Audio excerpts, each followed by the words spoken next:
वज़ीर-ए-आज़म हाउस का अहम डेटा हैक होने पर वज़ारत दाखिला ने तहकीकात शुरू कर दी। JIT तश्कील, हसास इदारों का नुमाइंदा भी शामिल होगा। ऑडियो लीक मामले पर वज़ीर-ए-आज़म ने नेशनल सिक्योरिटी कमेटी का इजलास बुध को तलब कर लिया। आर्मी चीफ और खुफिया इदारों के सरबरा शरीक होंगे। वफाकी वज़रा समेत कमेटी के अरकान भी इजलास में शिरकत करेंगे। ऑडियो लीक पर तहकीकात से आगाह किया जाएगा।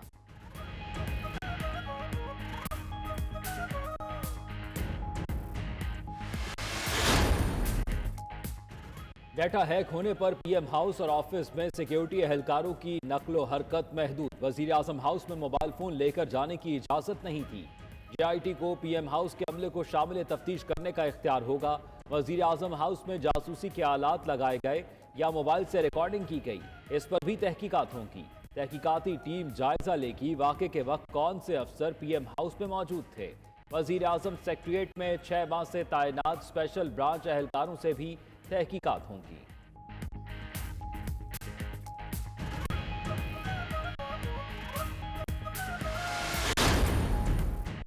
ऑडियो लीक्स में अभी और भी चीजें निकलेंगी। साबिक वजीर आजम इमरान खान कहते हैं कि मौजूदा हुक्मरान करप्शन बचाने आए हैं। शहबाज शरीफ गोरी चमड़ी से इतना खौफजदा है कि एंकर से ही पैसे मांगने लगा। मरियम नवाज का दामाद भारत से मशीनरी दरामद कर रहा है। चेयरमैन PTI ने चीफ इलेक्शन कमिश्नर को फिर निशाने पर रख लिया। बोले, साबित हो गया कि चीफ इलेक्शन कमिश्नर मक्कार आदमी और शरीफ खानदान का नौकर है। शरीफ खानदान इलेक्शन कमिश्नर को हुक्म देता है कि किन हलकों में इंतखाबात कराने हैं और किन में नहीं।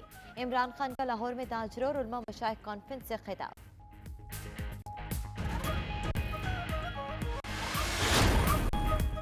नौमुंतखब बरतानवी वज़ीर-ए-आज़म लिज ट्रस के नए इक़्तिसादी मंसूबों का ऐलान होते ही पाउंड नीचे आना शुरू हो गया। UK बॉन्ड्स की कदर में भी कमी, टैक्सेस में कमी के हुकूमती ऐलान के बाद सरमायाकारों में बेचैनी। सबकी नज़र बैंक ऑफ इंग्लैंड के अगले फैसले पर जम गई। शहरियों ने हुकूमती इक़दामात को कड़ी तनकीद का निशाना बनाया।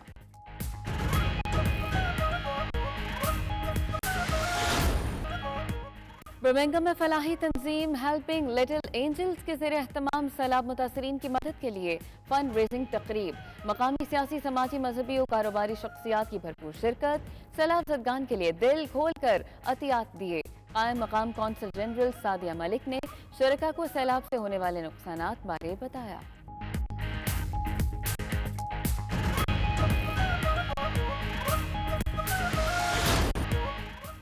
बरतानिया में अरबैन का सबसे बड़ा और कदीमी जुलूस सेंट्रल लंदन से बरामद हुआ।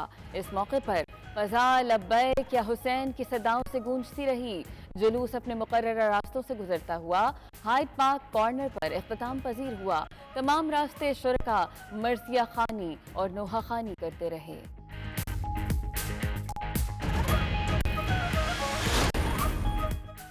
सफारत खाना पाकिस्तान बर्लिन की जानिब से फंड रेजिंग तकरीब का एहतमाम सेले और हैनोवर के कम्युनिटी मेंबरान ने ताउन किया।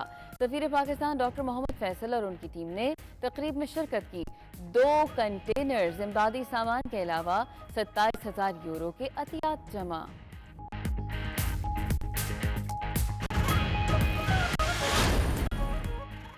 पाकिस्तान और इंग्लैंड की टीमें कराची से लाहौर पहुंच गईं। खिलाड़ी PIA के खुसूसी तैयारे पर लाहौर पहुंचे। गुज़िश्ता रोज चौथे मैच में पाकिस्तान ने इंग्लैंड को सनसनीखेज मुकाबले के बाद 3 रन से हराया। दोनों टीमों के दरमियान 7 मैचेस की सीरीज 2-2 से बराबर हो गई। सीरीज का 5वां मैच बुध को कज़ाफी स्टेडियम में खेला जाएगा।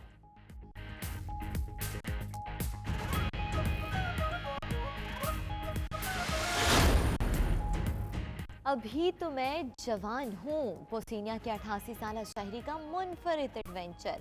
बुजुर्ग शहरी पैराशूट के जरिए जहाज से 1487 बार छलांग लगा चुका है। स्काई डाइविंग के शौकीन बाबाजी कहते हैं उन्हें इस खेल का जुनून की हद तक शौक है।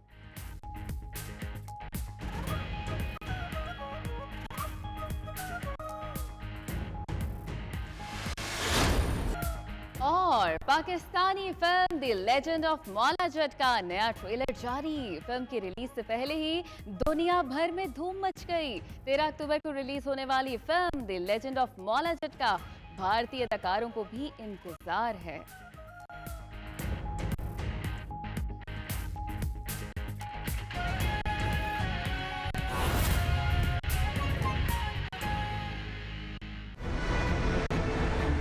बिस्मिल्लाहिर्रहमानिर्रहीम, अस्सलाम वालेकुम। 92 न्यूज़ प्राइम टाइम बुलेटिन में खुशामदीद। मैं हूँ आयशा अंसारी। मैं हूँ ज़ौक अहमद और मैं हूँ सदफ दुरानी। हेडलाइंस आपने जानी। बुलेटिन का आगाज करते हैं इस खबर के साथ। नामजद वजीर खजाना इसहाक डार 5 साल बाद वतन वापस पहुँच गए। इसहाक डार वजीर आजम शहबाज शरीफ के हमरा वतन वापस पहुँचे हैं। वजीर आजम का तैयारा नूर खान एयरबेस पर उतरा। इस हवाले से मजीद क्या तफसलात हैं, आगाह करेंगे हमारे नुमाइंदे इकराम होती हमारे साथ मौजूद हैं। इकराम होती, आगाह कीजिएगा। नामजद वजीर खजाना इसहाक डार 5 साल बाद वतन वापस पहुंच गए हैं, वो इस वक्त कहां पर मौजूद हैं? जी, 92 न्यूज ये खबर ब्रेक कर रहा है कि वो आते ही सबसे पहला काम ये करेंगे कि वो एक तहकीकात का ऐलान करेंगे, उसका ऑर्डर करेंगे। और वह तहकीकात ये होगी कि तकरीबन 14 ऐसे अफसरान हैं, ऐसे हकाम है बैंकों के, जिन्होंने गैर मामूली तौर पर डॉलर की कीमत को ऊपर और रुपए की कीमत को नीचे जाने में मदद दी। वो जो अफसरान हैं और वो जो हकाम हैं, उनके खिलाफ तहकीकात होंगे और तहकीकात FIA करेगा। इसका फैसला किया जा चुका है। सिर्फ बाकायदा हुक्म जारी करना कागज पे वो बाकी है।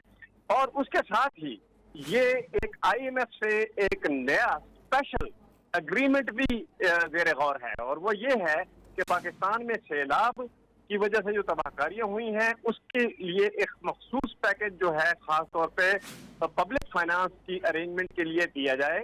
और उसके साथ साथ जो कर्जे हम मौखर कराने की दरख्वास्त कर रहे हैं और IMF ने पाबंदी लगाई है कि ये जो दरख्वास्त है ये डिफॉल्ट तस्वुर होगी, उसको क्वैश कर दिया जाए, उसको खत्म कर दिया जाए।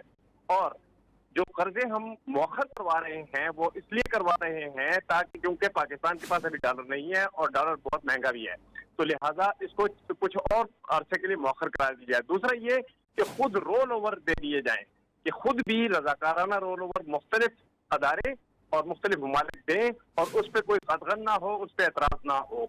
ये जो 2 टास्क हैं कि एक तो डॉलर की कीमत गैर मामूली तौर पर बढ़ाने वालों के खिलाफ कार्रवाई होगी और FIA और जो वजारत खजाना है उसकी जो बैंकिंग ब्रांच है उसके जो हकाम हैं और स्टेट बैंक के मखसूस ऑफिसर्स, ये मिलकर एक टीम बनाएंगे जो कि इसकी तहकीकात भी करेंगे। और आज तकरीबन 6-6.5 रुपए की कीमत जो है डॉलर के मुकाबले में बेहतर हुई है। इस ट्रेंड को बरकरार रखा जाएगा और तहकीकात करने के बाद फैसले किए जाएंगे, सजाएं दी जाएंगी। साथ ही जो ठीक है, इकराम होती हमारे साथ मौजूद थे और इसहाक डार की पाकिस्तान वापसी के बाद मसरूफियात के हवाले से आगाह कर रहे थे। आपका बहुत शुक्रिया। ऑडियो लीक्स मामले पर वजीर आजम शहबाज शरीफ ने नेशनल सिक्योरिटी कमेटी का अहम इजलास तलब कर लिया। आर्मी चीफ समेत खुफिया एजेंसियों के सरबराहान शरीक होंगे। उधर वजारत दाखिला ने भी मामले की तहकीकात शुरू कर दी है। GIT वजीर आजम हाउस और सेक्रेटरीट में गुज़िश्ता 6 माह से तैनात एहलकारों से भी तहकीकात करेगी। वजीर आजम शहबाज शरीफ ने मामले पर नेशनल सिक्योरिटी कमेटी का अहम इजलास तलब कर लिया। इजलास में आर्मी चीफ समेत खुफिया एजेंसियों के सरबराहान शरीक होंगे, जिसमें ऑडियो लीक पर अब तक होने वाली तहकीकात से मुतालिक हुकाम को आगाह किया जाएगा।